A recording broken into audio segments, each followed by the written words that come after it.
రంగారెడ్డి జిల్లా పటాన్చెరు నియోజకవర్గ పరిధిలో రవాణా శాఖ అధికారులు ఉక్కపాదం మోపారు. నూతన విద్యా సంవత్సరం ప్రారంభమైన నేపథ్యంలో నిబంధనలకు విరుద్ధంగా కనీస ఫిట్నెస్ లేకుండా రోడ్లపై తిరుగుతున్న వివిధ ప్రైవేట్ పాఠశాలలకు చెందిన 7 స్కూల్ బస్సులను పటాన్చెరు రవాణా శాఖ అధికారులు చాకచక్యంగా సీజ్ చేశారు. విద్యార్థుల భద్రతను గాలికొదిలేసి సర్వీసులు నడుపుతున్నారు అనే పక్కా సమాచారంతో ఈ తెల్లవారుజాము నుంచే అధికారులు క్షేత్రస్థాయిలో మెరుపు తనిఖీలు చేపట్టినట్టుగా ప్రైవేట్ పాఠశాలల యాజమాన్యాలు నిబంధనలు పాటించకుండా స్కూల్ బస్సులను రోడ్డెక్కిస్తున్నట్లుగా తెలుస్తున్నారు అనే ఫిర్యాదుతో పటాన్చెరు రవాణా శాఖ అధికారులు ప్రత్యేక డ్రైవ్ నిర్వహించారు. నియోజకవర్గంలోని ప్రధాన కూడళ్లు పాఠశాలల సమీపంలో బస్సులను నిలిపివేసి రికార్డులను క్షుణ్ణంగా పరిశీలించారు.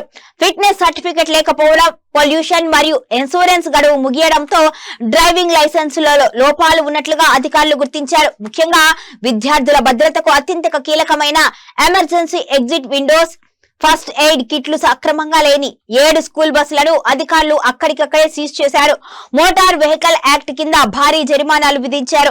నిబంధనలు ఉల్లంఘిస్తూ తనిఖీల్లో దొరికిపోయిన బస్సులను రవాణా శాఖ కార్యాలయానికి తరలించారు. విద్యార్థుల రక్షణ విషయంలో ఎలాంటి రాజీ పడేది లేదు అని, ఫిట్నెస్ లేని బస్సులను రోడ్లపైకి తెస్తే ఎంతటి పెద్ద విద్యా సంస్థలైనా కఠిన చర్యలు తప్పవు అని అధికారులు హెచ్చరించారు.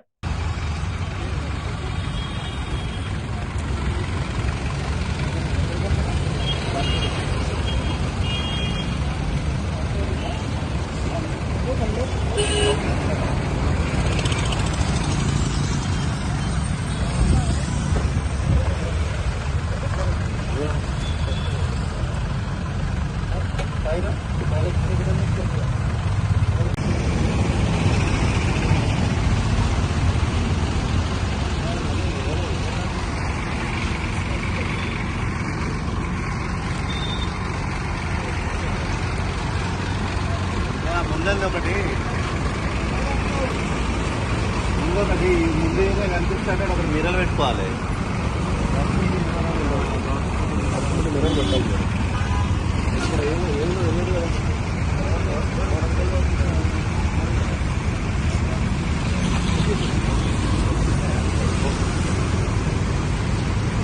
దూరం నుంచి తీయాలి.